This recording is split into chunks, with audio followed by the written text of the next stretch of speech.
a hacer la apertura formal del panel, ver caras conocidas, colegas, alumnos. La verdad es que para nosotros es muy grato.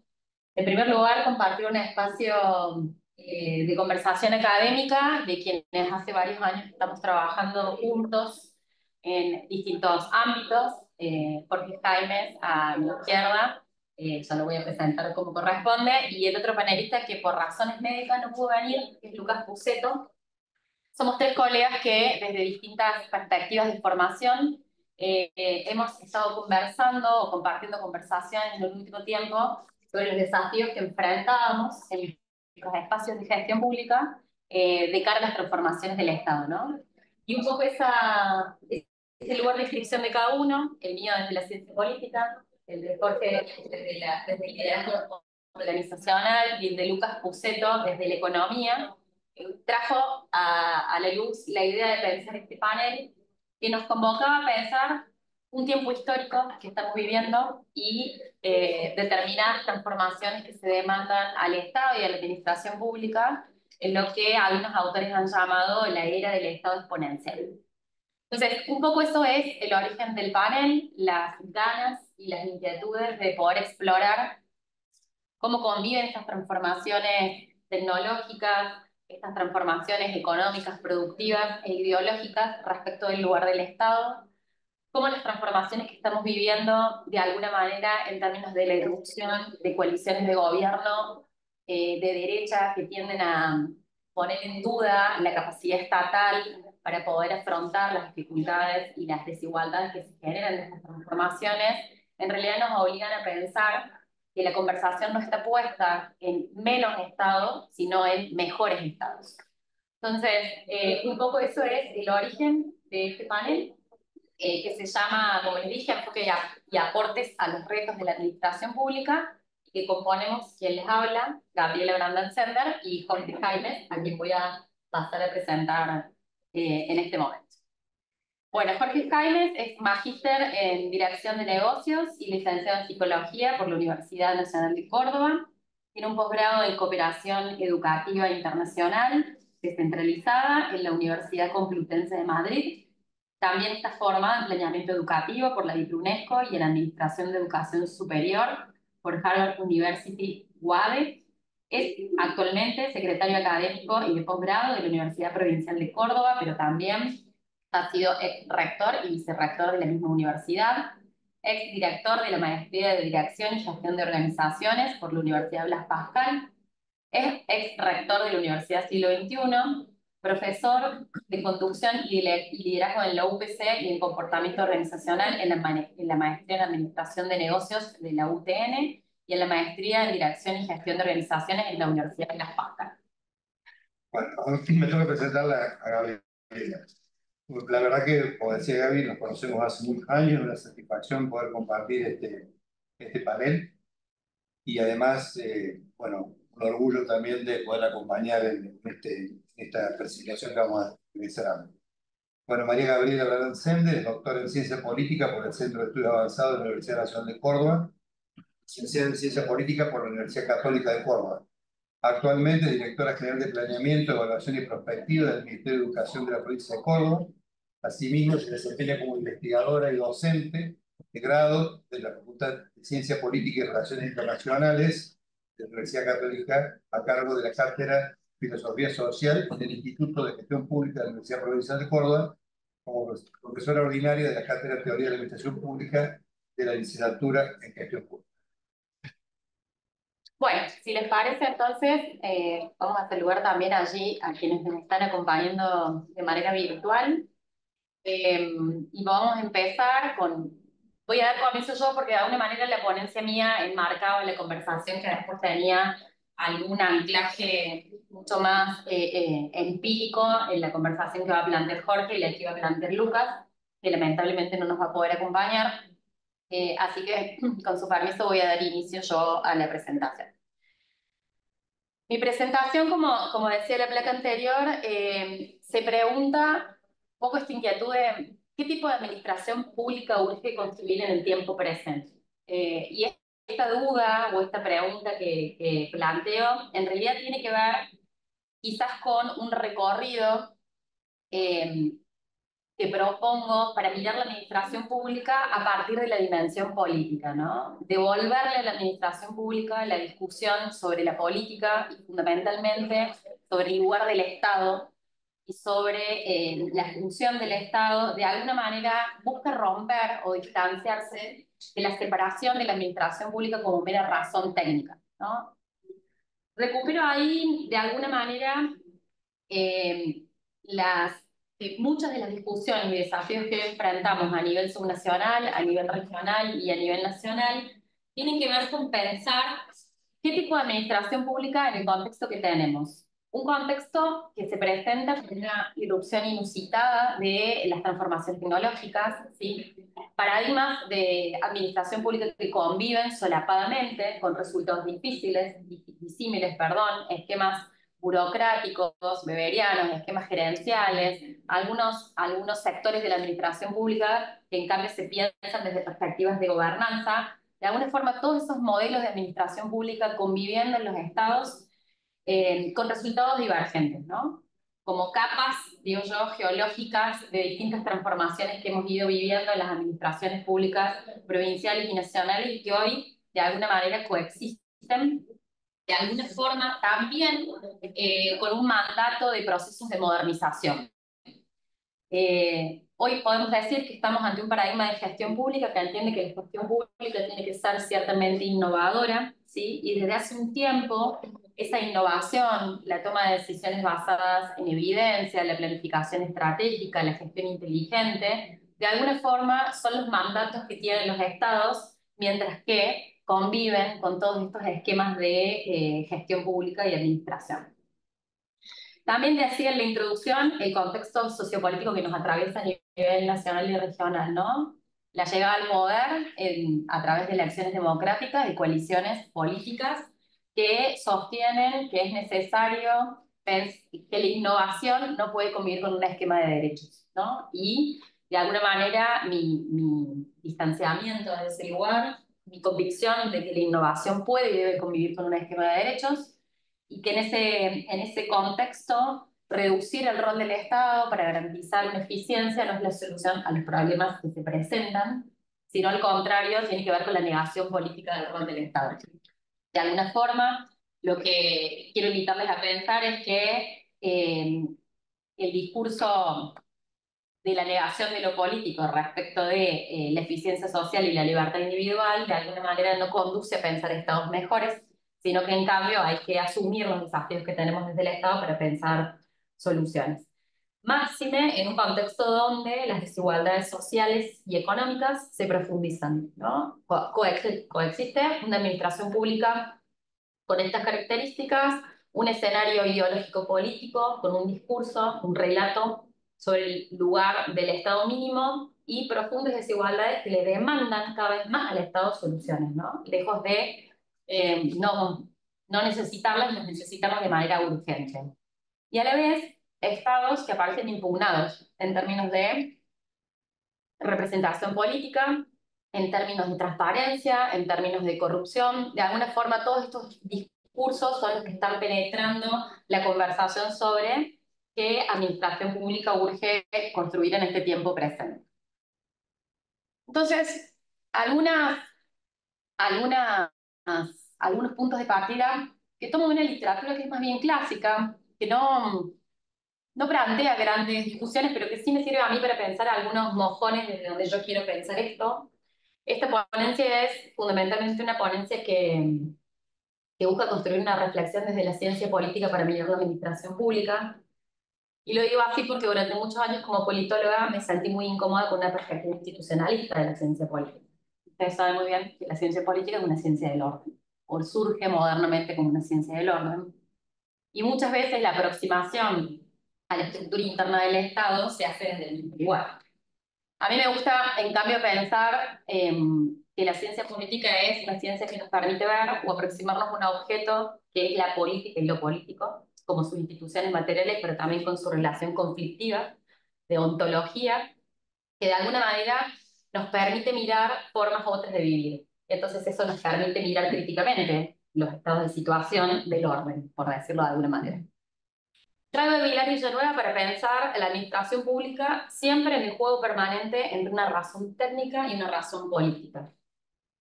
La administración pública como aquellas instituciones, procedimientos, reglas y normas que estructuran el Estado y que no son el reflejo autónomo o o el mero brazo técnico de una razón política, sino que se presenta como un juego imbrincado entre ambas razones, entre la racionalidad de lo político y la racionalidad del hacer lo político, ¿no? Desde ese lugar pienso la administración pública como un conjunto de dispositivos y tecnologías sociales y burocráticas, ambas cosas.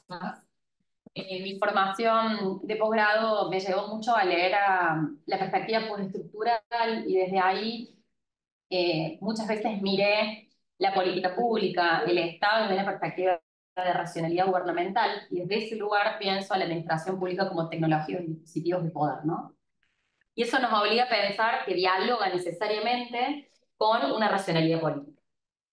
Entonces, esa administración pública aparece como un conjunto de dispositivos y tecnologías sociales en las que podemos ver de manera constante esa tensión entre lo político y lo técnico. Se ve de modo permanente, se materializa. Se materializa porque de alguna forma tenemos que poder mirar o aproximarnos al análisis de la administración pública, no como una serie de procedimientos y técnicas que traducen el hacer de lo político, sino que lo vuelven posible o que lo obturan. Y eso implica poder poner el ojo ahí desde ese lugar, ¿no? Eh, También eso me implicaba pensar desde qué lugar anuncio el Estado, ¿no? Y ahí tomo Oslas para pensar que el Estado no puede ser solo visto como una estructura formal, sino que en cambio tiene que ser visto desde una perspectiva dinámica. Creo que lo más interesante para aproximarnos al Estado es hacer una mirada respecto de las funciones o de los roles que el Estado ha tenido a lo largo de la historia y de los contextos para poder administrar y distribuir los beneficios de la cooperación social, ¿no? Creo que el Estado es la única institución, o consigo el Estado como la única institución capaz de poder administrar esa cooperación y poder redistribuir esos recursos. Entonces, allí es posible ver cómo el Estado desde sus niveles, como decíamos, micro, macro y meso, está permanentemente en nuestra vida cotidiana, ¿no? Desde el colectivo que me tomo con el subsidio para el boleto, desde la luz que ilumina las calles que transitamos, desde las normas que rigen nuestras relaciones laborales, a la edad a la que nos vamos a jubilar, o no nos vamos a jubilar nunca más,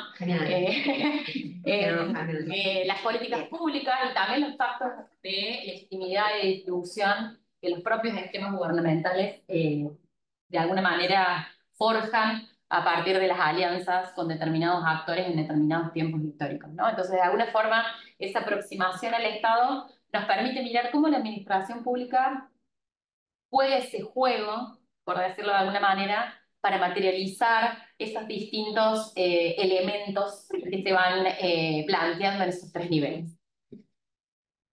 Me quedo con algo que plantea un colega a quien quiero mucho, lo estimo porque nos formamos juntos, Javier Morena, que está en el aula del lado, nos cruzamos a la entrada. Con Javier hicimos juntos el doctorado en ciencia política y sin querer, durante ese tiempo en el que yo era muy díscola con la administración pública, nos hablamos en esta clave, ya con Javier, aún sin saber que estábamos hablando de esto, nos hablábamos en esta clave. Y a mí me gusta mucho un texto que él escribió con Horacio Cabo, donde dice que los modos en los que la administración pública se ha configurado, solapado, tensionado, responde a los modos en los que los dispositivos estatales se desarrollan y operan en el marco de una racionalidad gubernamental específica, ¿no? Entonces, uno cuando analiza la evolución de la administración pública, no puede dejar de hacerlo sin mirar el lugar del Estado, ¿no? Entonces, allí es importante entender que no solo se trata de cómo se manifiestan esos dispositivos, sino a qué articulación de relaciones sociales de dominación y conflicto esos dispositivos responden. Entonces, eso devuelve la pregunta de dejar de mirar solo el organigrama de la administración pública, solo los procedimientos, solo las normas o las leyes, y empezar a pensar a qué lógicas o con qué lógicas de dominación política y económica esos esquemas un poco que pongo. Lo que me ya está.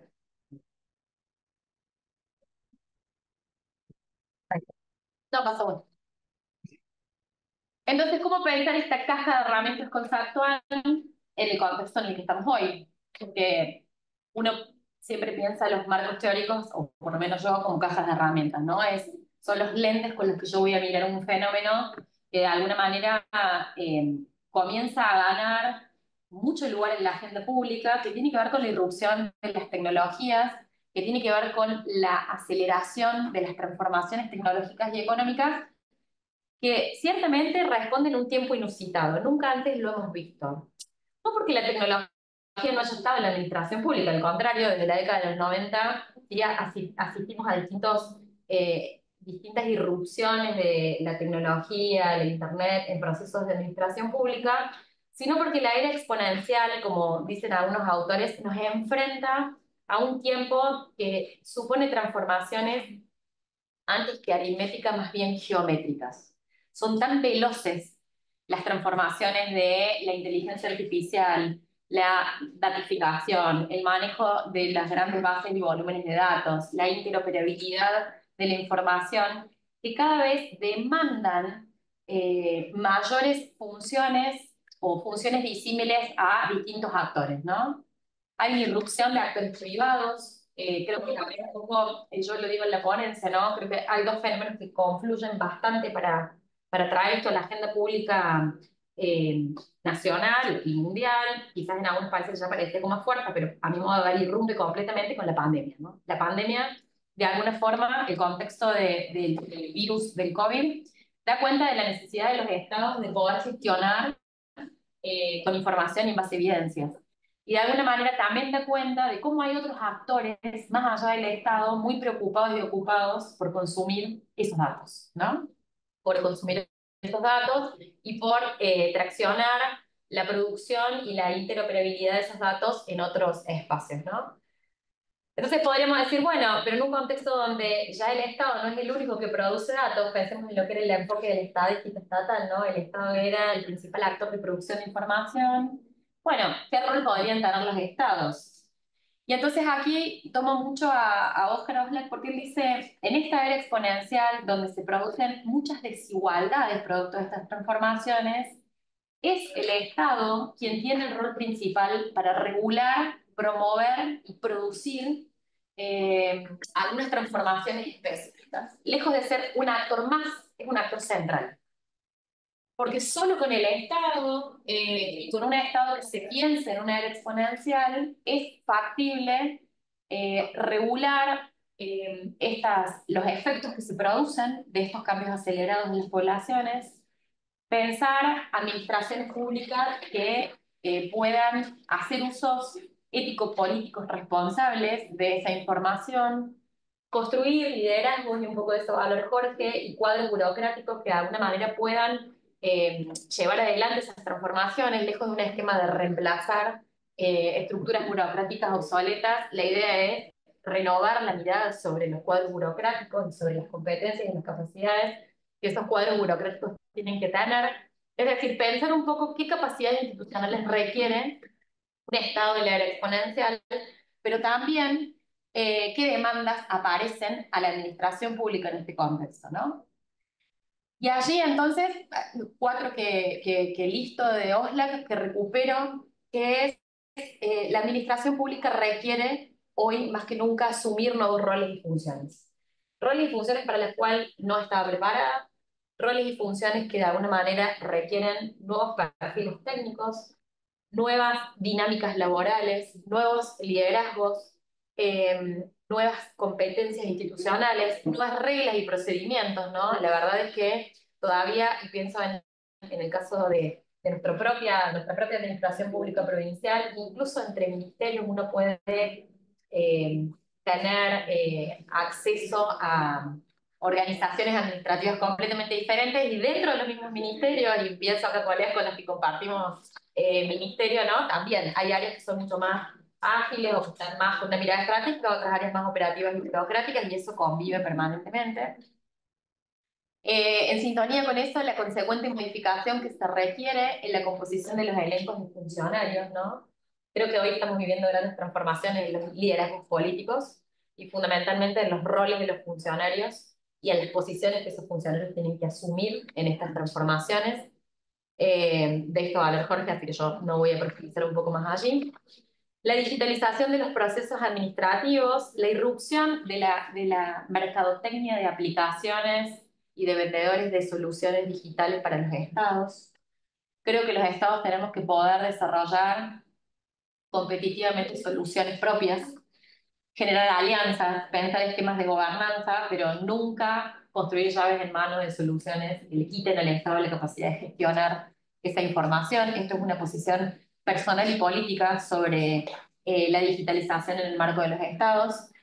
Tengo en mi tarea en el Ministerio de Educación un rol central en la gestión de la información educativa y tengo una batalla con colegas de organismos de cooperación internacional que ellos hablan de un esquema de gobernanza de información, ¿no? Y entonces es cierto que tenemos que ir hacia esquemas de gobernanza porque la producción de datos y la tecnología nos obliga a trabajar en red. Cada vez más tenemos que trabajar en red. Lo que no debemos dejar de pensar es el lugar, la responsabilidad pública indelegable que tiene el Estado en el resguardo y la producción y en el uso de esa información. Creo que eso es algo que hay que poner en discusión porque no son los mismos roles ni las mismas funciones, la de un organismo de cooperación, las de una ONG, las de un Estado, respecto del uso de esa información, que son los datos del ciudadano, ¿no? Nada más ni nada menos, incluso datos personales y que hay que resguardar.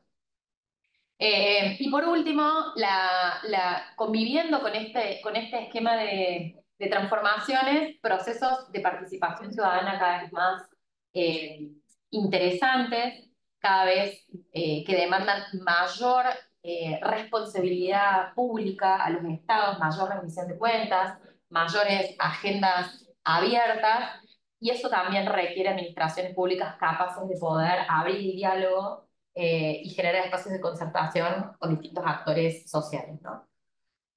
Entonces, tomo esto de Osler para decir que en realidad la irrupción del área exponencial en el marco de la administración pública no se trata solo de pensar qué esquemas de administración pública van a convivir, si burocráticas o beberianas, como que hacíamos hace unos años, si una perspectiva gerencial, si una perspectiva de gobernanza, sino que a mi modo de ver tiene que ver con una específica configuración que va a adquirir en los próximos años la administración pública, en parte como respuesta y en parte como reorganización del propio Estado a una dinámica de producción económica, tecnológica y política que estamos viviendo mundialmente y que implica repensar el Estado en términos ideológicos, productivos, económicos y sociales, ¿no? Es mucho más que una mera transformación de la administración pública.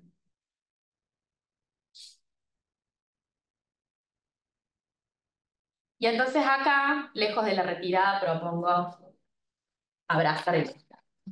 Ustedes me disculpen si yo soy una persona que cree que esto, pero realmente creo que no se trata de menos Estado ni de más Estados, sino de mejores Estados, ¿no? Y entonces esto nos obliga a asumir una discusión profunda sobre el rol del Estado.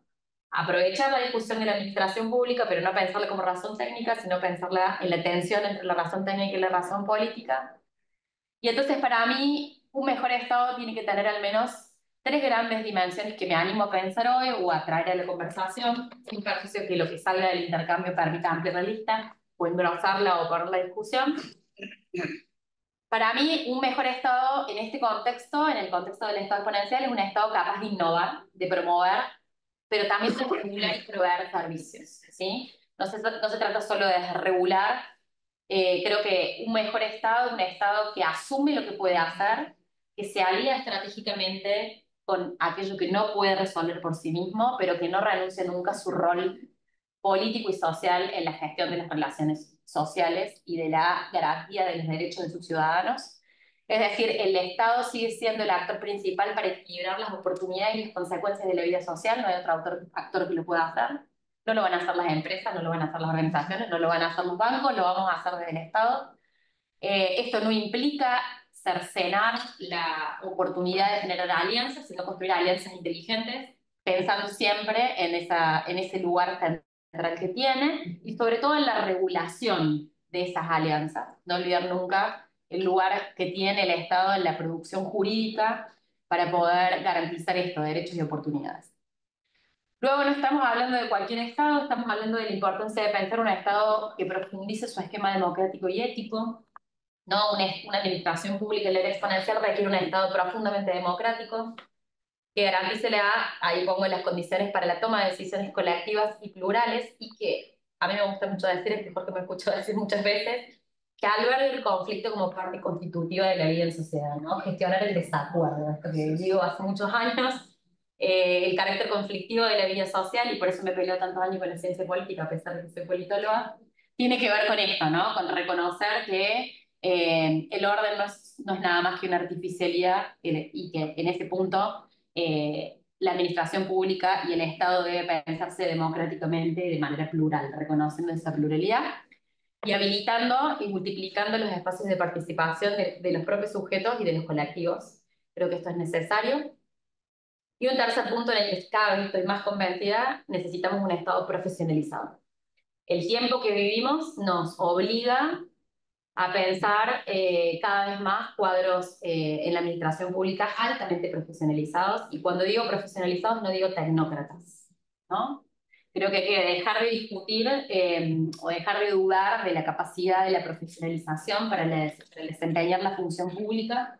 No es meritocracia ni tecnocracia, es tener perfiles formados y capaces de gestionar los contextos adversos que vivimos, desiguales que vivimos y profundamente transformadores. Yo creo que estamos viviendo un tiempo muy transformador y que ese tiempo requiere claridad en las construcciones y sobre todo saber hacer técnico-políticamente, digamos, ¿no?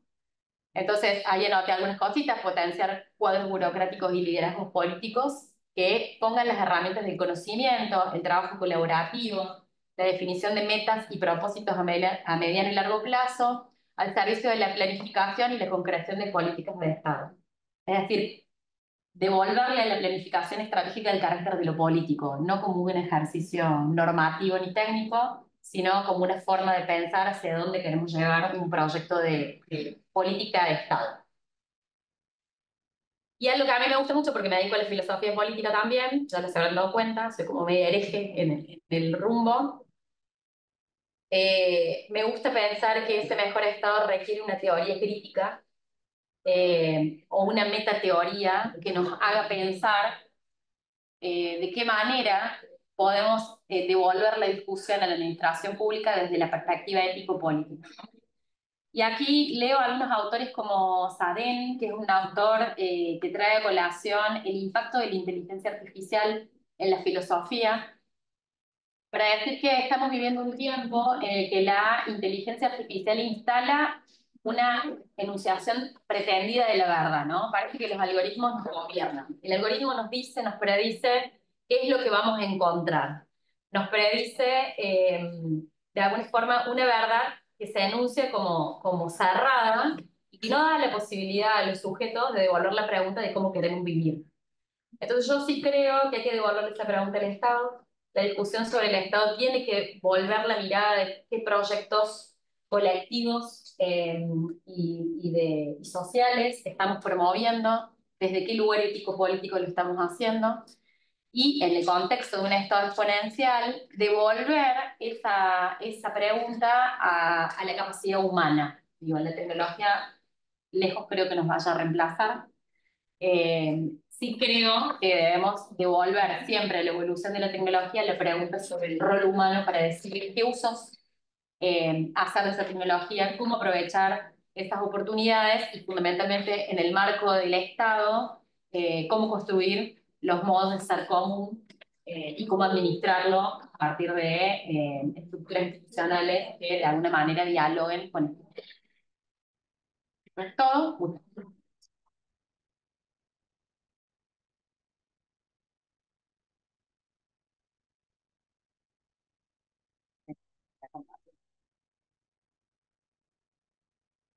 Bueno, la verdad que es una gran satisfacción compartir conceptualmente el 100% de lo que dice Gaby.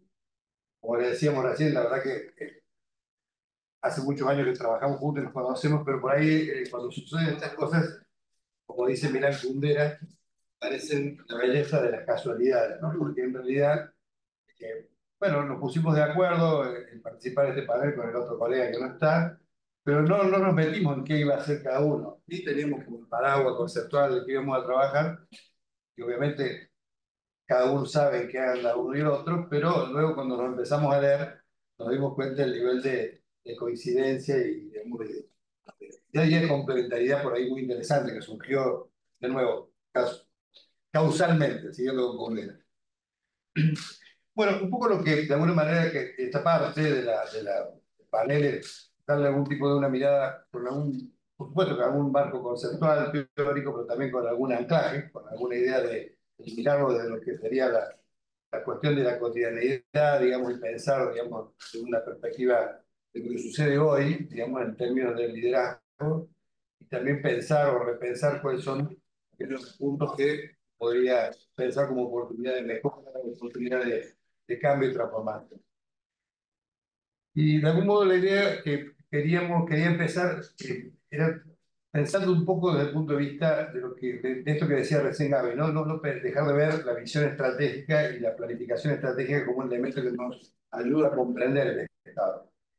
También Gabriela decía recién que el Estado tiene la administración pública, está hoy de alguna manera caracterizado por una suerte de capa geológica, digamos, y de alguna manera es así, todos los que trabajamos en el Estado lo sabemos, digamos, que aquellos que tenemos muchos más años de edad y de trabajar en el Estado también vemos distintas particularidades. Hay un autor que se llama Gallardo Hernández que plantea que a nivel de lo que han sido las distintas olas respecto al planeamiento estratégico, han configurado como distintos estilos y esos estilos a su vez han impactado en la forma con que se ha caracterizado el Estado. El Estado, la organización en general, en este caso el Estado. Un primer estilo, que es el estilo de planeamiento, que de alguna manera plantea una visión del Estado desde el punto de vista aritmético, es decir, como que el Estado es predecible, que de alguna manera se constituye el Estado como una especie de continuidad del presente, ¿sí? Y que de algún modo las expectativas de cambio, las expectativas de modificación estructural y transformacional en sentido profundo son bastante escasas, porque en realidad se basa en esto, ¿no? En un Estado conservador, en un Estado de alguna manera extremadamente predecible. Y esto tiene que ver con paradigmas del Estado, como decía recién Gaby. Bueno, para la tranquilidad de Gaby, no solamente la ciencia política se sostiene el paradigma del orden, hay muchas disciplinas que sostienen el paradigma del orden. Porque, bueno, justamente, de algún modo se trató de hacer previsible, encorsetar de algún modo, en este caso, el Estado. Pero puede aparecer en otras visiones, ¿no?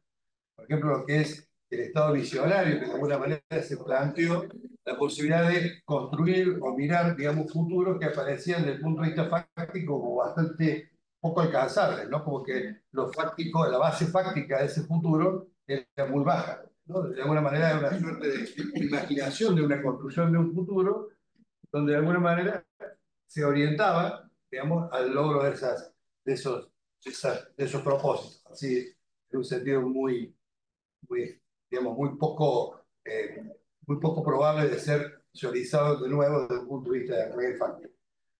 Y después el Estado también transitó por situaciones que a mí me gusta decir contingentes. El Estado empezó a enfrentar distintas situaciones donde tenía que moverse con cierta flexibilidad para adaptarse a un presente que le obligaba a tomar decisiones y cambiar rápidamente. Entonces, esto de algún modo se definió de la teoría como un estilo de aprendizaje, donde de algún modo la experiencia que se fue adquiriendo a través del tiempo generaba como herramientas para responder a cierta irrupción, digamos, en un presente, en un futuro que parecía impensado e inimaginable, que de alguna manera nos sorprendía, pero que nos obligaba a contar con alguna caja de herramientas para enfrentarlo. Tomando lo que decía Gabriela, de alguna manera eso se visualizó en la pandemia, donde de pronto irrumpió y hubo que empezar a tomar decisiones contingentes y de alguna manera servirse de aquellas herramientas que teníamos e incorporar otras, pero no tanto pensando en un Estado en el medio y largo plazo, sino un Estado que pensaba solamente en sobrevivir, ¿no? Y de alguna manera acompañar la supervivencia de la sociedad. Entonces, estos modelos han ido seteando, pero que de pronto hoy encontramos que conviven dentro del Estado este tipo de visiones, ¿no? como bien decía recién Gaby, Oxlack nos plantea, bueno, si por ahora estamos en un estado que a su vez nos exige otros esfuerzos mayores todavía, a los que ya hemos venido viendo, este previsible que planteaba el estilo de planeamiento, esta construcción del futuro. Todos nosotros recordaremos a un conjunto de políticos nacionales o locales que de alguna manera nos marcaban esas visiones casi, digamos, casi mágicas, ¿no? Estas lecturas anticipatorias, casi bajo anclaje fáctico, como decía recién, y también hemos visto muchas administraciones que se han fortalecido en el manejo de la coyuntura. Pero ahora aparece este estado, ¿no? Que de alguna manera lo caracteriza hola, como el estado exponencial, que bien lo decía recién Gaby, que evidentemente demanda otro tipo de liderazgo, o por lo menos requiere otro tipo de competencias asociadas a esa particularidad. Simplemente para retomar algunas de las cuestiones que plantea ahora, que te ven ahí, lo que la innovación tecnológica, que decíamos, decir que no solamente tiene que ver con cómo influye a nivel de las organizaciones en general, el Estado en particular, sino fundamentalmente cómo está cambiando al orden social, ¿no? Pensemos cualquier cosa, ¿no? De que esté vinculado con la irrupción de lo tecnológico, por ejemplo, todo lo que es redes sociales, por ejemplo, que evidentemente está configurando un orden social totalmente distinto y está configurando actores que tienen una voz que puede ser en algún caso, digamos, de algún modo controvertida, pero claramente hoy marca un termómetro y marca una exigencia diferente a la que teníamos para anterior, ¿no? Y esto no es algo de tantos años que viene sucediendo, sino que este tiempo ha ido tomando una velocidad muy inusitada con un peso muy fuerte. También lo que son las tecnologías de gestión, ¿no? Ola dice, bueno, han sido las tecnologías de gestión, también se han introducido al Estado. Muchas de las tecnologías de gestión están fuertemente asociadas con lo que él dice, Ola dice el management privado, es decir, cómo el management privado se metió, digamos, en el Estado que por ahí no termina de entender mucho ni tampoco termina de ver lo ideológico que hay en las tecnologías y cómo esa cuestión ideológica de la tecnología también tiene que ver con una forma de setear al Estado, ¿no? Y uno le dice, bueno, estamos ahí, ¿no? Estamos como decía recién, hay muchas soluciones que nos ofrecen para conducir el Estado, pero no cuestionamos la parte ideológica que tiene todo ese herramental tecnológico que de alguna manera nos pone, ¿no? Entonces me parece que eso es interesante tenerlo en cuenta. También todo lo que tiene que ver con la modificación de los distintos tipos de estrategias, de estructuras, etcétera. Y de alguna manera lo que plantea ahora es tener la capacidad de generar y desarrollar un Estado, una administración pública, que de alguna manera genere condiciones institucionales para trabajar de una manera eficiente en este contexto tan turbulento, tan exponencial, que tenga la capacidad de anticiparse a distintas situaciones, orientar al Estado y a la administración pública en esta situación turbulenta, yo diría, agregaría casi caótica, ¿no? Y por otro lado también, cuando aquello que sea irreversible, que no podemos hacer nada, tener la capacidad por lo menos de mitigar algunas cuestiones que no se pueden anticipar, no se pueden gestionar con anterioridad.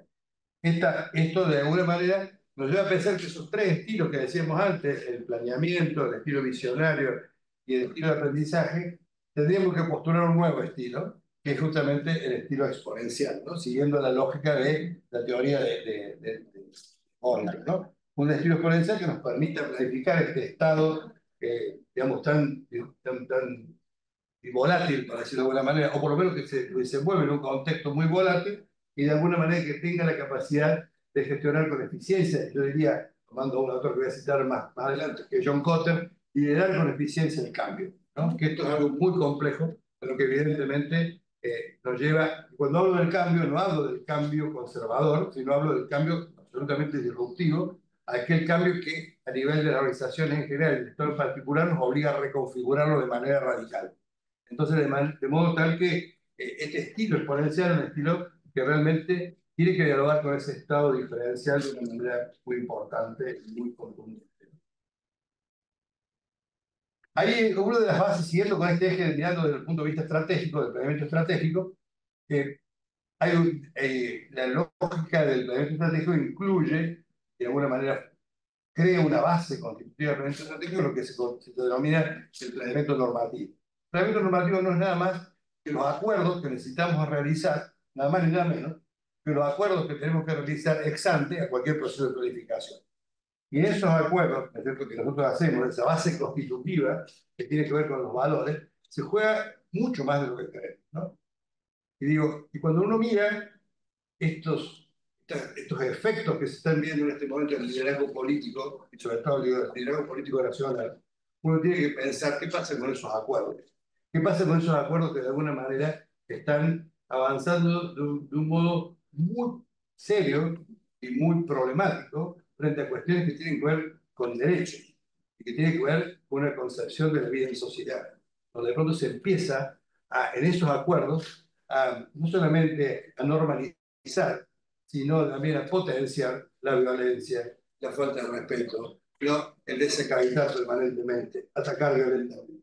Eso no es simplemente una expresión, tiene que ver con que esa concepción que hay en esos acuerdos que están subyacentes se configuran como valores que aparte están lamentablemente impactando en la sociedad porque empieza a pensar que eso es normal y está bien, que está bien el autoritarismo, que está bien rechazar los acuerdos internacionales con respecto al cambio climático, que está bien desconocer las agendas internacionales con respecto a los derechos de las distintas eh, generaciones. Está bien, digamos, sacar los pies del plato. Y evidentemente, de esto hay que hablar, porque esto es lo que de alguna manera son los acuerdos que subyacen, digamos, de algún modo al funcionamiento. Entonces digo, nosotros tenemos que tener en cuenta que eso está en el planeamiento normativo, cómo se setea el Estado, cómo se configura el Estado, es donde se juega el presente y el futuro de las sociedades. Porque ahí es donde se encuentra y se da lugar efectivamente a la verdadera naturaleza humana, a la importancia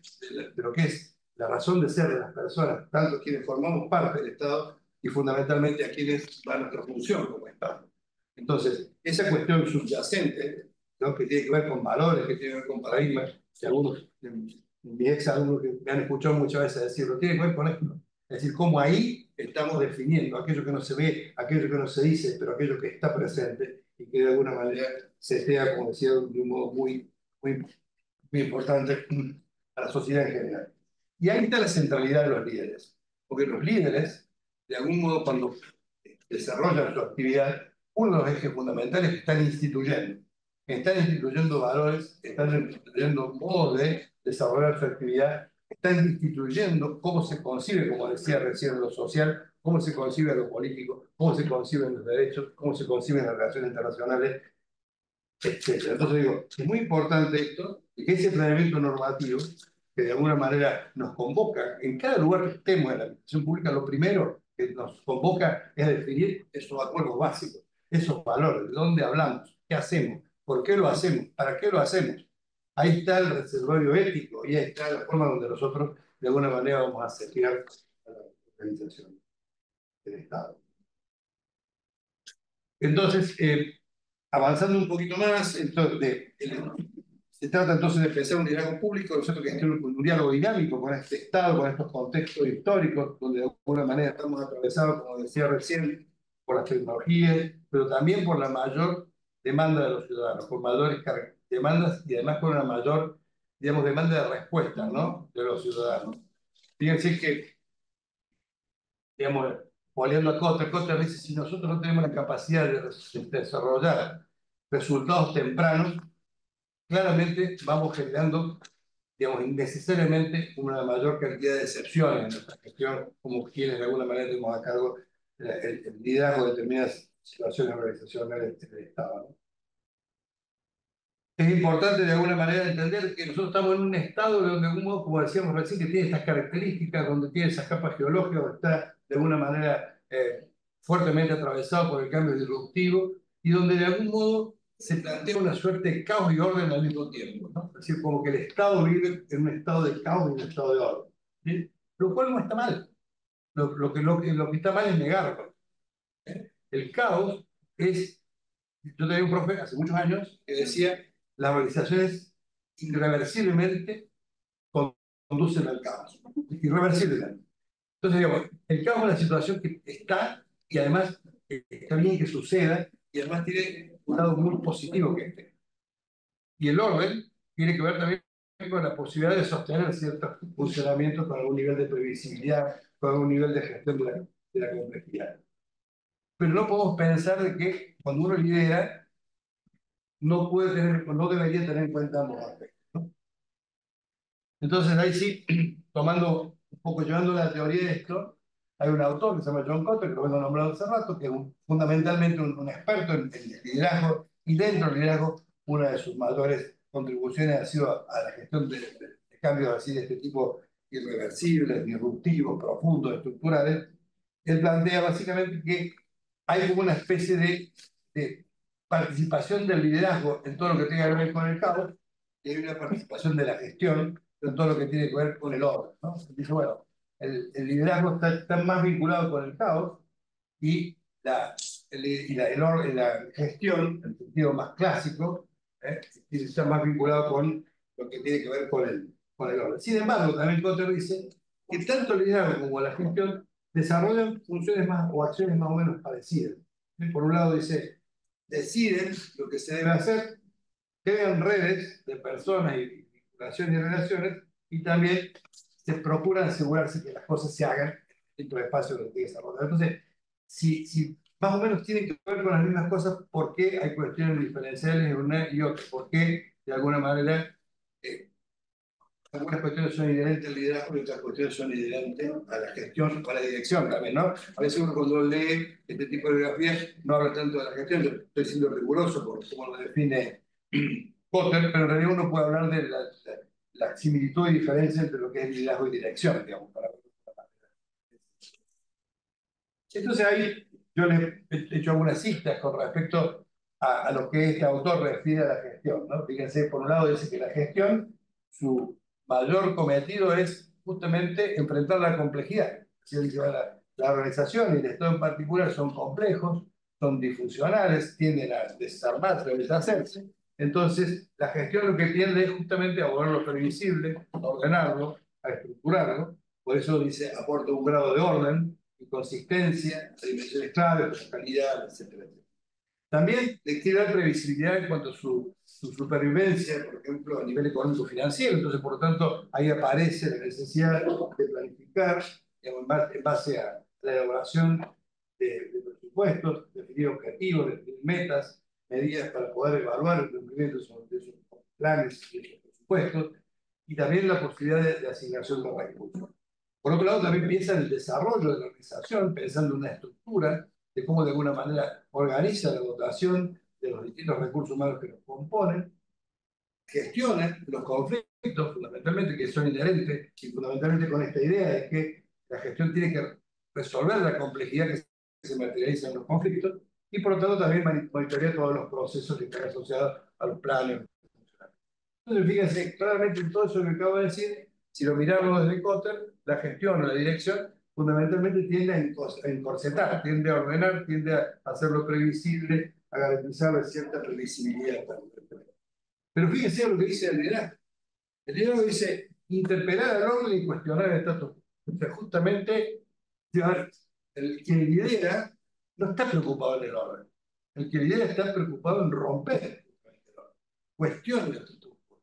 Básicamente, definitivamente es disruptivo y por eso dialoga esta visión del liderazgo, dialoga con esta visión de Oslo, es decir, a ver, no solamente que el caos existe, sino que hay alguien que de alguna manera se siente más cómodo y navega con mayor comodidad en el caos que, entonces, dice, bueno, interpela el orden, pero fíjense, dice, provoca conflictos. Fíjense qué decíamos de los anteriores. Gestiona los conflictos, tenemos que tratar de disminuirlos. Acá los provoca porque entiende que el conflicto es funcional a los procesos de cambio que tiene que realizar. Y porque además el conflicto es una herramienta que tiende a partir de esa acción del liderazgo a romper el status quo y por lo tanto sacar de la modorra a lo que de alguna manera siempre termina siendo una suerte de repetición de determinadas situaciones que se van dando, ¿no?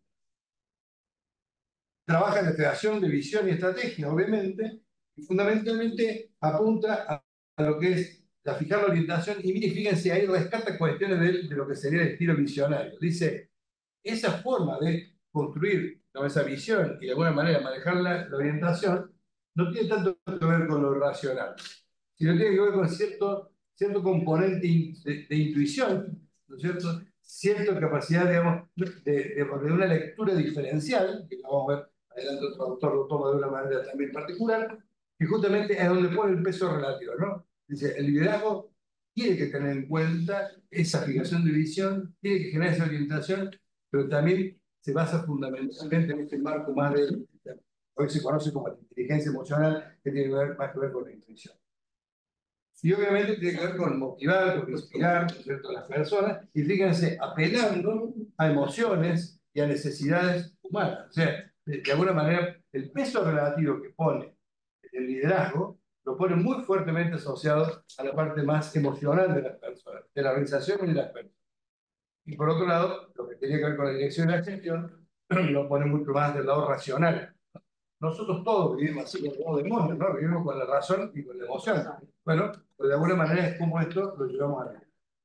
Hay algunas cuestiones que tienen que ver con algunas competencias, podemos pensar, digamos, derivando esto podríamos hablar ahora de esto, pero digo, simplemente como para ir dando algún tipo de anclaje, pero fíjense, tomando lo que decía Kotter, lo que veníamos viendo de gestión y liderazgo, lo que podemos pensar con respecto a los distintos estilos de planeamiento, a las distintas capas que podemos encontrar en el Estado, uno puede dictar ese conjunto de competencias. Te digo rápidamente, ¿no? Fijar orientación a través de la creación de visión y estrategia, alinear personas, comunicar eficaz y eficientemente, crear redes, motivar e inspirar, tomar decisiones y asumir riesgos, desarrollar y conducir equipos de trabajo, administrar información y gestionar conflictos, es un tema muy importante, ¿no? Administrar información es un tema muy crítico. Todos los que lideran tienen mucha mayor información que la gente puede digerir. Entonces el momento y la estrategia y la capacidad de liberación de información es central. Desarrollar empatía, sensibilidad, flexibilidad y servir a la sociedad, claramente estamos hablando del liderazgo público. Para sumar otra mirada teórica, lo hemos citado en este caso a Gallardo Hernández, desde el punto de vista, lo hemos citado también a Kotter, agregamos a Blanchard, a Ken Blanchard, que hace 3, 4 años un nuevo libro que se llama El liderazgo servicial, donde, a ver, hago un antecedente. Blanchard, Borges y Johnson, la década del 80, 90, tuvieron un libro fantástico de liderazgo que tiene que ver con el liderazgo situacional, que todos ustedes alguna vez algo habrán leído. Pero siguieron avanzando y de alguna manera empezó a preguntarse qué pasa hoy con el liderazgo. ¿Alcanza con esa visión o hace falta tener una mirada distinta? Un liderazgo que piense más en la capacidad de servir, es decir, de atender las necesidades de la comunidad y de la sociedad. Y de alguna manera eso no significaba una descentralización de alguna de las partes del liderazgo y por lo tanto correrse de ciertas cuestiones que estaban muy asociadas a una mirada más narcisística del liderazgo. Entonces, yo decir, che, habría que repensar, hay que repensar esto en esta sociedad, en esta organización, en este caso, en este Estado, que requiere líderes que tengan capacidad de servir, ¿sí? Y que tengan la capacidad de correrse el narcisismo y pensar de que el rol ahora es otro, no tiene que estar en otro lugar. Por eso lo he tomado a Blanchard. Y Blanchard dice, discutir si tenemos que hablar de gestión y liderazgo, como decía el colega Kotter, no tiene ningún sentido, ¿no? Él dice, en realidad, gestión y liderazgo tienen que ver con el liderazgo. O sea, son inherentes al liderazgo. Fíjense, o sea, sale de esa cuestión dicotómica que plantea Kotter, que la plantea más con un sentido complementario, y él dice, gestión y liderazgo, en todo caso, tiene que ver con dimensiones de liderazgo. Una dimensión, que la llama dimensión, digamos, básicamente liderazgo, del liderazgo del servicio, que tiene que ver con la construcción de la visión, que tiene que ver con esa perspectiva más estratégica. Y más, él dice, y esa dimensión del liderazgo es una dimensión que sigue estando en la centralidad del líder, porque la responsabilidad de la definición de la visión y el rumbo político es el líder, ¿sí? Aunque tengan que aumentar los niveles de participación y de consulta, la responsabilidad de la definición es del líder. Pero él dice, pero hay otra dimensión, que es la dimensión del servicio. Y esa dimensión del servicio, ¿no es cierto? Dice, es donde se invierte, digamos, de alguna manera la pirámide tradicional, donde ya no está, digamos, el líder en la cúspide, sino que el líder está en la base, dice Blanchard, porque de la base, el líder, en esa acción de servicio, lo que tiene que hacer es pensar en quién está en la cúspide, en este caso va a ser la base de la pirámide, y quién va a ser entonces el ciudadano, ¿sí? El que va a recibir las acciones del Estado. Entonces él dice, el líder lo que tiene que hacer es trabajar con su gente para que quien está arriba reciba la mejor calidad de servicio, reciba la mejor funcionalidad, en este caso del Estado, para que de alguna manera la prioridad se entienda que no está en él, sino está acá, está en los ciudadanos, en esta visión de invertir en la vida. Esto es teórico, es conceptual, pero es muy importante porque cambia, descentra el funcionamiento y le otorga al líder del servicio otro rol, un rol mucho más apuntalado en sostener y desarrollar la gente que de alguna manera trabaja alrededor de él, pero siempre pensando en quién está en la parte más alta, digamos, en la última jerarquía de esta acción de liderazgo, que sería en este caso el ciudadano. Entonces, es muy interesante este cambio de eje, que insisto, esto es una conceptualización teórica, pero está bueno que haya conceptualización teórica porque de alguna manera lleva una redefinición también en cuanto a lo que funciona, ¿no? Él plantea un conjunto de características con respecto a los líderes serviciales. Pero aquí usted habla de escucha, empatía, recuperación, conocimiento, persuasión, conceptualización, clarividencia, fideicomiso, compromiso y conocimiento. Entonces, acá yo lo que hice fue compartir con ustedes un análisis de una autoevaluación que desarrollaron un conjunto de estudiantes de una licenciatura de gestión pública, todos funcionarios medios y altos de la administración pública, y fíjense ustedes cómo identificaron, digamos, qué era lo que estaba con mayor preeminencia y qué eran cuestiones que de alguna manera tenían algún tipo de dificultad, ¿no? Fíjense, como primer lugar aparece la comunidad, luego el fideicomiso, sigue hasta escucha, recuperación de escucha, digamos, digamos, como cuestiones que medianamente forman parte del menú de la acción de quienes tienen estas funciones. Ya empieza a ponerse un poquito más complicado cuando hablamos de compromiso y clarividencia, y ya tenemos algún tipo más de dificultad cuando hablamos de conocimiento, digamos, conceptualización, persuasión y empatía, ¿no? Ahí al lado tienen ustedes una microdefinición de cada uno, pero la leo rápidamente. En comunicación se habla de construcción de vínculos, se atribuye valor a lo social, en el fideicomiso el cuidado de las personas y de los diversos recursos, en recuperación, capacidad de resiliencia y oportunidades para los demás, en la escucha, recuperar aporte y crítica, reflexión sobre los propios actos, en el compromiso, entrega personal y motivación en los otros por objetivos, clarividencia, capacidad de prever el futuro, conocimiento, valoración del saber acerca de sus funciones, conceptualización, capacidad de abstracción y modelización, persuasión, condiciones para la argumentación y convencimiento, y empatía, condición para poder sentir y pensar con otros. Pero fíjense, también les muestro otra, que esto es el mismo ejercicio hecho, pero con el sector privado, ¿no? Si es lo mismo, se aplicó la misma herramienta, pero esta herramienta se aplicó a un conjunto de dirigentes del sector privado, ¿no? Que de alguna manera vieron que hay algunas cuestiones que cambian, ¿sí? Cambian con respecto, por ejemplo, fíjense que tienen como más rojo el tema del conocimiento también, la credibilidad también, la empatía está en un anaranjado, y arriba está fideicomiso, compromiso, recuperación y comunidad, pero comunidad en este caso está en cuarto lugar. Eso, ese orden no es un orden, digamos que yo lo escucho así, es un orden resultante de una puntuación que se hace a través de un trabajo de respuesta que está puntuada. Entonces, en este cuadro ustedes pueden ver ahí la similitud y las diferencias. ¿Ven? Por ejemplo, en el caso de empatía, por ejemplo, se ve claramente que el sector público tiene menos, paradójicamente, que el sector, aunque está lejos del 100%, pero para decir esto, hay puntos de coincidencia, como por ejemplo, o casi de coincidencia, como escucha, por ejemplo, está muy cerca el tema de comunidad, pero ahí pueden ustedes ver que hay diferencias. Sinceramente no son tan significativas, pero sí creo que marcan algunas cuestiones que por lo menos a nivel de lo público deberíamos considerar y deberíamos pensar qué pasa, que hay cuestiones que deberían estar un poquito más fuertes o más desarrolladas. Acá la próxima, simplemente vuelvo a tomar esto simplemente representado, lo público, fíjense, ahí tenemos los 4 temas que creemos que habría que trabajar más, según lo que esto plantea acá. Por ejemplo, el tema de conocimiento, el tema de conceptualización, persuasión y empatía. Fíjense qué importante estos 4 elementos, ¿no? Porque por un lado el conocimiento tiene que ver con que realmente parece, no es que de pronto no se valore el conocimiento, sino que no se valore lo suficientemente el conocimiento. Primero tiene que ser un elemento, digamos, que tiene que ser muy importante. Creo que Gabriela decía en algún momento que cuando uno piensa en el Estado, tenemos que pensar en funcionarios que conozcan lo que hacen, que profundicen en lo que desarrollen y que tengan esa capacidad, ella decía, capacidades profesionales, técnico-profesionales a la hora de desarrollar la actividad, ¿no? Pero bueno, después, digo, también, digo, ¿cómo podemos, digamos, tener una buena acción del Estado si tenemos todavía que lograr mucho el tema de la empatía?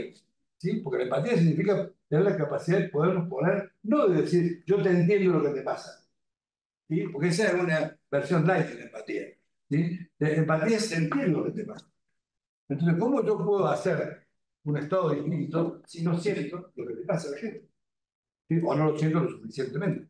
Entonces, de alguna manera, me parece que ese eje de conocimiento, conceptualización, que es la capacidad de abstracción, de modelizar, y la dificultad, digamos, de trabajar el tema de la empatía, son pendientes que tenemos que desarrollar, tenemos que profundizar, y perjuicio que hay otras cosas para hacer claramente, pero me parece que, de nuevo, esto no es taxativo, un ejercicio, pero me parece interesante poderlo compartir a modo de ejercicio, porque de alguna manera nos muestra luces y sombras, y de algún modo también nos muestra cuáles son las cuestiones que de algún modo tenemos que abordar y trabajar.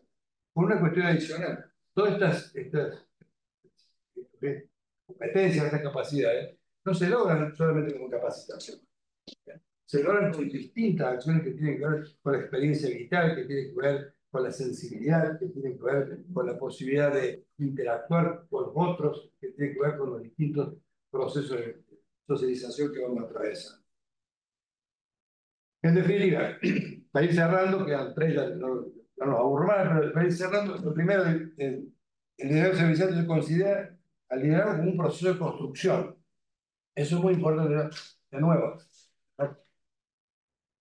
hace muchos años que estoy en estos temas y les puedo asegurar que aún de los años que estoy, hoy todavía en los cursos de posgrado arranco con estas materias o incluso los de grado y siempre levantan la mano y dicen, profe, ¿el líder se hace o se nace? Nace, ¿no? Digo, me parece que uno tiene que mirar en términos de construcción. La construcción es mucho más que eso. La construcción tiene que ver con aspectos disposicionales, tiene que ver con procesos de socialización, tiene que ver con la educación continua, tiene que ver con la educación formal, tiene que ver con los distintos procesos que vamos atravesando a nivel de los distintos espacios sociales donde vivimos.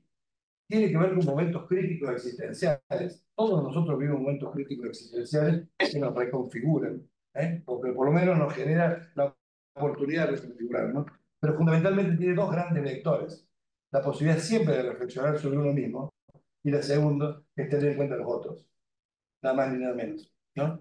En ese diálogo entre tener la posibilidad de reflexionar sobre uno mismo y de alguna manera poder entender que los otros existen. Hace muchos años, permítame una pequeña anécdota. Hace muchos años, cuando yo empecé a formarme, uno de los profesores que tenía venía del sector más empresarial, más fabril. Y él había tenido una experiencia como gerente de recursos humanos en una empresa automotriz en Buenos Aires. Entonces, un día, para tratar de hacerme entender a los ingenieros de lo que estaba hablando, dijo: se ha comprobado que esos puntos azules que están deambulando por la planta son seres humanos. Tienen algo. Tienen algo. Esto es importante, esta importancia de tener que el otro existe, ¿no? El otro existe, quiere el tiempo. ¿Para qué? Para poder escuchar y comprender, recuperar y fortalecer, para poder construir conocimiento, influir, para poder conceptualizar y anticipar situaciones, para tener en cuenta estos aportes tan importantes que decíamos recién de la emoción y de la razón, para cuidar a las personas, para cuidar los bienes, para trabajar en el desarrollo de las personas. Cuesta tanto a la gente desarrollar gente, cuesta tanto. Hay tanto egoísmo en ese sentido. Servir y promover la sociedad con valor.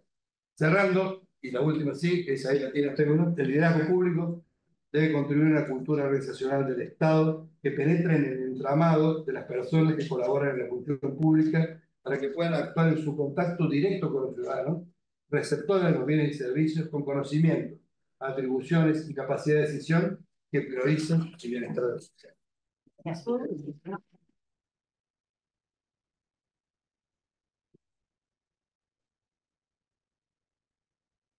Muy bien. Bueno, Tenemos ahí los minutos de preguntas. sí, nosotros, esto es una co-conducción. Sí, es una co-conducción porque así lo hacemos habitualmente. Así que en este momento, nada, queríamos compartir, escucharlos ustedes, reacciones, impresiones, comentarios, preguntas.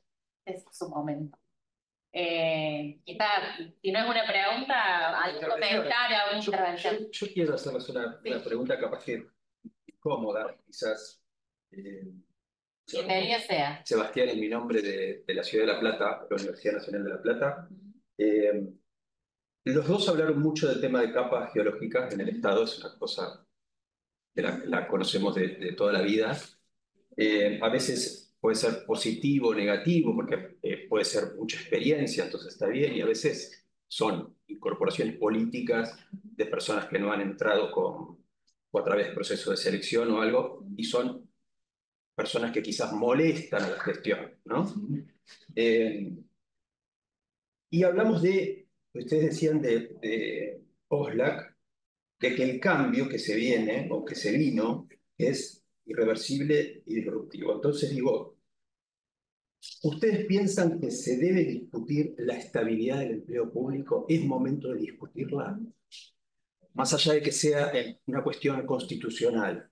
Bueno, es muy buena tu pregunta. No sé si querés que respondamos o recojamos preguntas y respondemos como quieren que nos pensemos. Como que, No, no, respondamos esto. Bueno, muy bien. Dale. ¿Yo? Dale vos. A ver, yo primero creo de nuevo, arranquemos y tomo palabra de Gaby. Me parece que el Estado lo tenemos que fortalecer, claramente. Lo tenemos que fortalecer más en este momento. Está amenazado de una violencia tremenda. Con lo cual, ciertos niveles de previsibilidad y estabilidad del Estado tienen que haber, ¿no? Cual, mi primera respuesta es decir, yo creo que hay espacio del Estado que tiene que tener estabilidad y por ende las personas tienen que tener. Ahora, esa estabilidad no quiere decir que las personas sean en sí estáticas, sino que hay que generar condiciones para que aún en esa estabilidad tengan la posibilidad de crecer, desarrollarse y de alguna manera también crecer en cuanto a sus competencias, sus capacidades, su nivel de profesionalización. No creo en un Estado donde de pronto, por ejemplo, el modelo chileno, donde de pronto uno puede decir, bueno, yo tengo la posibilidad de sumar gente que también rápidamente puedo desafectarla porque hay cierto núcleo duro que tiene que permanecer desde mi punto de vista. Es más, si eso no existiera, estaríamos en un gran peligro. Si no existiera ese núcleo, estaríamos en un gran peligro. Sinceramente, porque creo que, miren, yo no sé, a mí perdón que tome la y obviamente que coincide conmigo, probablemente, pero digo, a mí me resulta muy curioso ver la anestesia social que hay en este momento frente a determinadas circunstancias que son amenazas estructurales. Me preocupa severamente. Y creo que justamente porque haya un núcleo estable, con convicción, con conocimiento, por supuesto hay disfuncionalidades como todas, ¿no? Pero me parece que eso de alguna manera actúa como cierta resistencia a la batalla. Y creo que es un tema importante. A ver, entonces, respondiendo, perdón que me fui un poquito, pero me parece que el Estado requiere ciertos núcleos estables. Esos núcleos estables no quiere decir que las personas sean objetos. Schwarzman dice, las organizaciones la componen dos tipos de personas, los sujetos y los objetos, ¿no? Los sujetos, que son las capacidades que de alguna manera actúan inteligentemente, se provocan a sí mismos, buscan desarrollarse, buscan que la organización crezca, y los objetos que son repetidores, ¿no? Entonces, digo, me parece que la estabilidad no quiere decir fosilizar componentes objetos, sino que la estabilidad tiene que ver con garantizar cierta fortaleza del Estado que tiene que permanecer más allá de quien conduzca política. Sumo eso que comparto, ¿no? La pregunta, ¿no? Si es momento de discutir la estabilidad en el empleo público, me parece que lo que tenemos que discutir es el carácter de los empleos públicos, digamos, ¿no? ¿Qué tipo, y es esta la pregunta, ¿no? ¿Qué tipo de administración pública, y no solamente como qué reglas, procedimientos o recursos, sino quiénes son los sujetos de la administración, quiénes encarnan la administración pública, ¿no? Cuando uno piensa en capacidades institucionales, fundamentalmente lo primero que uno tiene que pensar es en capacidades humanas, fundamentalmente, ¿no? Y eso, para mí la discusión no es, el problema no es la estabilidad, porque el problema, de alguna manera, la estabilidad en cualquier empleo tiene que ver con una condición laboral que permite esto, desarrollarse profesionalmente, potenciar un crecimiento y demás, sino qué sucede en el transcurso de sus condiciones con esos sujetos. Yo creo, y comparto con Jorge, y lo vemos en la administración pública, que quizás hay áreas que son más burocráticas, ¿sí? Y que requieren determinado saber hacer técnico-burocrático y que quizás allí esas sean las que menos viven la urgencia de esta transición, ¿no? Pero son muy valiosas. En lo silencioso, en lo higiénico, decimos muchas veces con Jorge, ¿no? En lo operativo, en lo higiénico, en lo administrativo, ahí vive el Estado, ¿no? Esto de decir, bueno, ¿cómo miro yo a ese ciudadano? ¿Cómo realizo ese derecho? Bueno, resolviendo un trámite a tiempo, ¿no? Pudiendo dar una respuesta, prestando un servicio público acorde a la necesidad, de alguna manera. Entonces, ahí hay una discusión respecto de qué tipo de empleo público queremos promover. Y ahí es donde yo decía, bueno, tenemos que devolver la preocupación sobre la profesionalización del empleo público, no sobre sobre la estabilidad. Lo otro es la condición laboral, digamos, que también hay que discutir en el espacio público y en el espacio privado también, ¿no? Para mí hay que devolver la mirada a la profesionalización, ¿no? ¿Qué actores hay que profesionalizar? ¿No? Dentro del Estado, son todos, son algunos. Me parece que esta mirada que trae Jorge de los liderazgos serviciales también implica pensar el liderazgo no solo como quien conduce o tiene un espacio de conducción, sino que hay liderazgos intermedios, de segunda, de tercera línea, de referentes de equipos, y esa gente tiene que estar de alguna manera formándose profundamente en lo que está gestionando. Y entonces, ahí el problema para mí, y en esto comparto, ¿no? Hay que discutir el empleo público, no tanto en su condición de estabilidad, sino en su condición de profesionalización y de carrera profesional, ¿no? Poder darle de identidad al empleo público para que esos individuos, esas personas puedan realizarse y ser verdaderos servidores públicos, pero altos servidores públicos, perdóname la expresión, que creo que nos falta mucho. Sí. Que yo, en lo personal, creo que nos falta mucho. Excelente. Gracias. No, por favor. Coincido en un absoluta Qué bueno que es todo lo que dijiste. Creo que hay que poner foco ahí. Sí.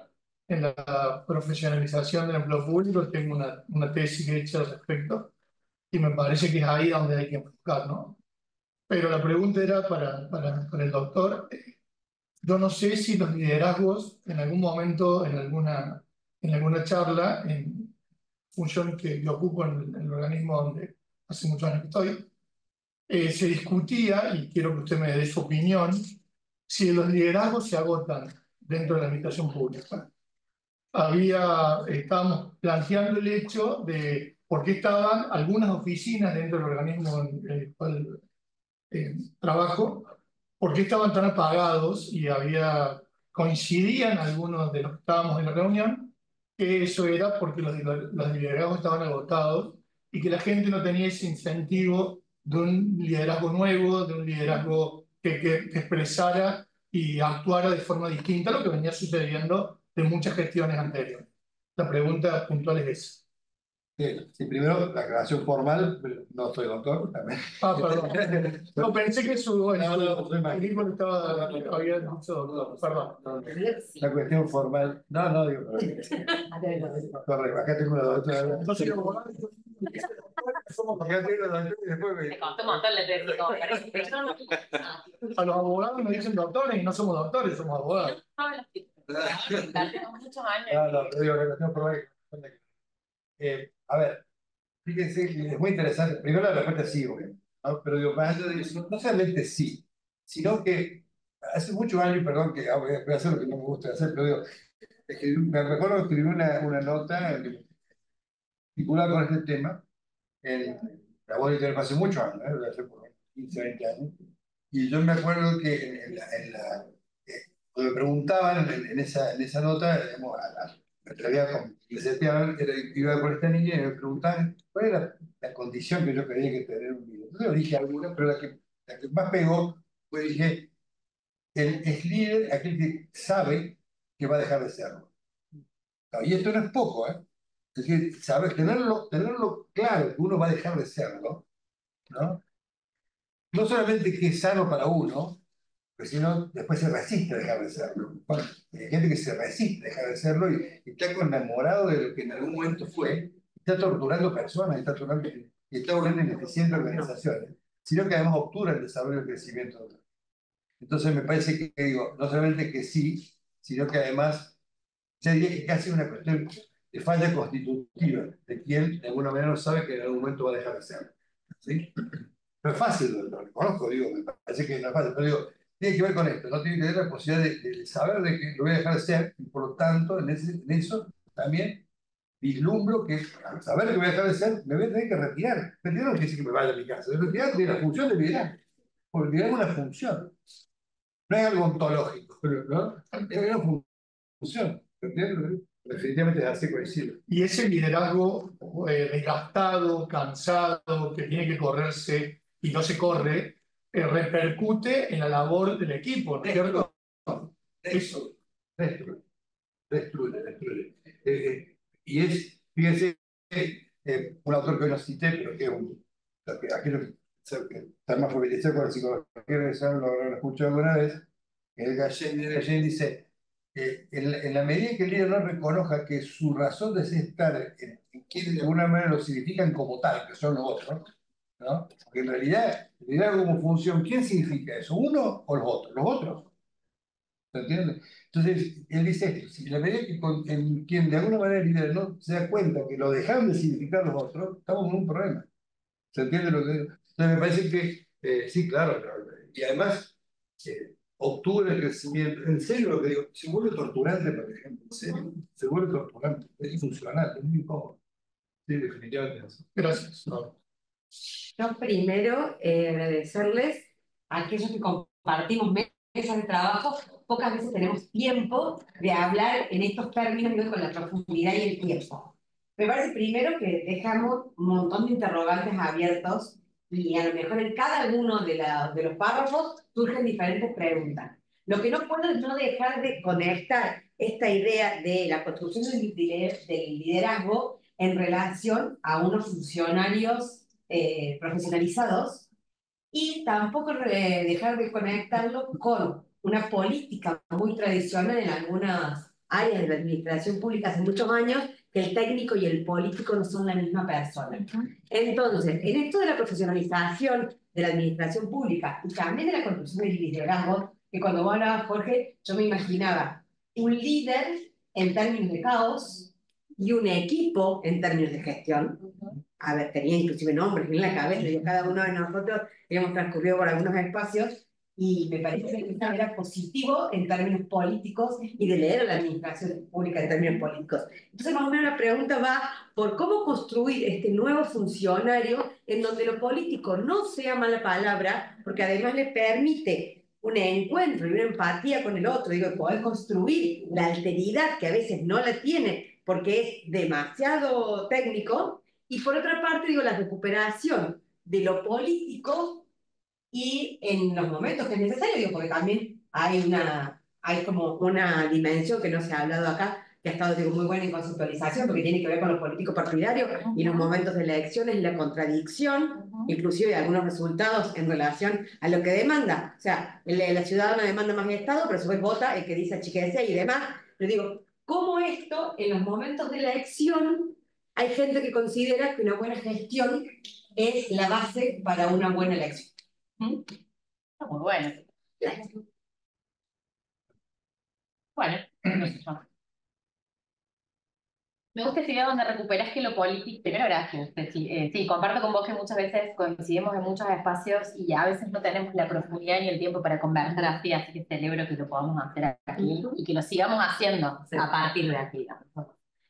Me gusta esto que decís de que lo político no es una mala palabra. Y yo lo dije, ¿no? Poder recuperar la mirada del rol técnico político que cualquier persona en cualquier eslabón del Estado ejecuta, aún en la función más operativa, ¿no? Aún en la función más, aún aquel que te recibe en la puerta de ingreso en el SUAC está cumpliendo una función pública y esa función pública siempre es técnico-política. No puedo concebirla de otra manera.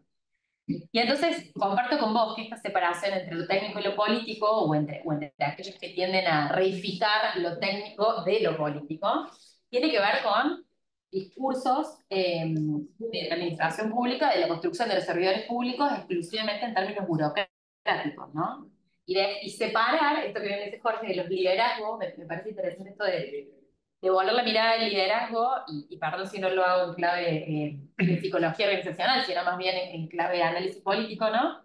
separar la idea de que el liderazgo es solo de aquel que tiene una función máxima de conducción, ¿no? Vuelvo a eso. Entonces, lo político no es una mala palabra, no lo es de ninguna manera. Yo lo dije al principio, hay que recuperar el carácter ético político de lo que estamos haciendo. Y aparece tras lo partidario, ¿no? A mí me gusta siempre pensar que, la definición con la que más cómoda me siento de la política y lo político en términos de MOVE, esta separación, tiene que ver con reconocer el carácter ontológico del conflicto, ¿sí? Y mirar cómo eso cristaliza en determinadas instituciones políticas. Y lo partidario es el reflejo de eso. No es nada más que el reflejo de eso, ¿no? Es un momento de cristalización, a mí me gusta decir esto, de relaciones de fuerza en un contexto histórico. Y entonces a mí me gusta pensar que así como cristalizan determinadas fuerzas, van a cristalizar otras, ¿no? Aparece el movimiento contrahegemónico, y ya estoy esperando ansias. En el caso mío particularmente. Entonces digo, nada, esto es más de lo mismo, ¿no? Recuperar, reivindicar el carácter técnico-político del rol del Estado, de cualquiera de los actores del Estado. Distinguir, y me parece importante esto que dice Jorge, de distinguir las responsabilidades en distintos liderazgos. Me parece que no separar lo técnico de lo político no implica no identificar las responsabilidades que los liderazgos, las conducciones tienen respecto a otros actores del Estado. Me parece que quienes tenemos funciones de conducción tenemos una responsabilidad insoslayable con lo que hacemos y somos quienes más debemos traer la discusión de lo político como formas posibles de vivir otras, diversas, plurales, y que, como decís vos, den lugar al otro, ¿no? No definidas monolíticamente. Sí, coincido, y voy a hacer al revés, ¿no? Voy a meter en lo político, que no sé nada, lo político en términos de ciencia, como sabe Gaby. Pero me parece que lo político es lo dinámico, que de alguna manera es lo que establece la posibilidad luego de acompañar desde lo técnico, ¿no? Es decir, lo político me parece que es lo que de alguna manera dinamiza al Estado, ¿no? Obviamente, después podemos entrar qué tipo de político, ¿no? Pero digamos, lo político dinamiza al Estado. Y lo técnico de alguna manera tiene que ver con esta visión más de Kotter de acompañar en el tema de ordenar la complejidad que de alguna manera pone en cuestión lo político, ¿no? En ese sentido me parece que está ese diálogo entre lo político y lo técnico, ¿no? Complementario, por cierto, y me parece que si uno lo mira de ese lugar, lo puede entender, me parece, en el sentido dinámico, ¿no? Pero el resto comparto con lo que dice Gaby.